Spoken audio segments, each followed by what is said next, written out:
코골이가 심해지면 수면 무호흡증이 생깁니다. 코를 곤다는 것은 비강과 부비동 공간이 좁아져서 코로 숨을 들이쉴 때 좁아진 공간에 마찰음이 생기는 게 코골이 소리인데요. 그것을 다시 한번 더 자세히 설명해 보도록 하겠습니다. 이 코라는 공간을 보시면요. 코가 단순 호흡의 통로로 뻥 뚫린 이런 공간이 아니라 머리 빼고 목을 빼고 턱을 빼면 이 공간이 다 비어 있어서 코로 숨을 쉴 때 이 공간으로 이렇게 바람이 드나들면서 어떤 기능을 수행하는 게 호흡이었다는 거죠.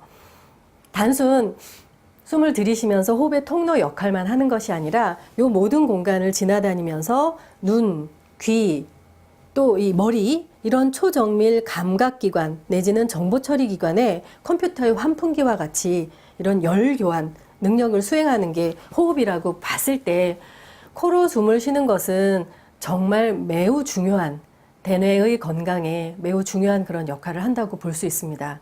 그래서 정말 이비인후과에서는 24시간 코로 숨을 쉬는데 전혀 불편함 없이 치료해 줄 수 있어야 된다고 생각을 하는데요.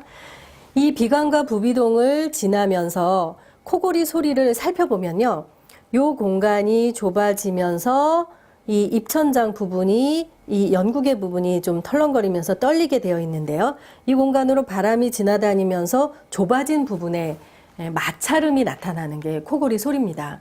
그러니까 제가 흉내 낼 수 있는데 코로 바람을 들이쉬면서 입천장과 코의 어떤 부분에 좁아진 부분에 마찰음을 내서 코골이 흉내를 낼 수가 있는 거죠.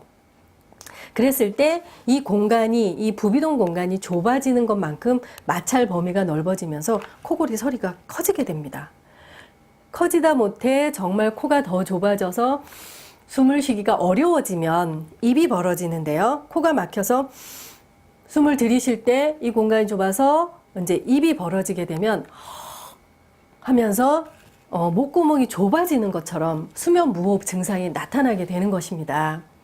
그래서 수면 무호흡의 정의는 1시간에 자면서 무호흡하는 그런 숨이 멈추는 그런 횟수가 잦아지게 되면 수면 무호흡 진단을 내리면서 우리가 보통 수면 무호흡 하면은 수술을 생각하게 되는데요.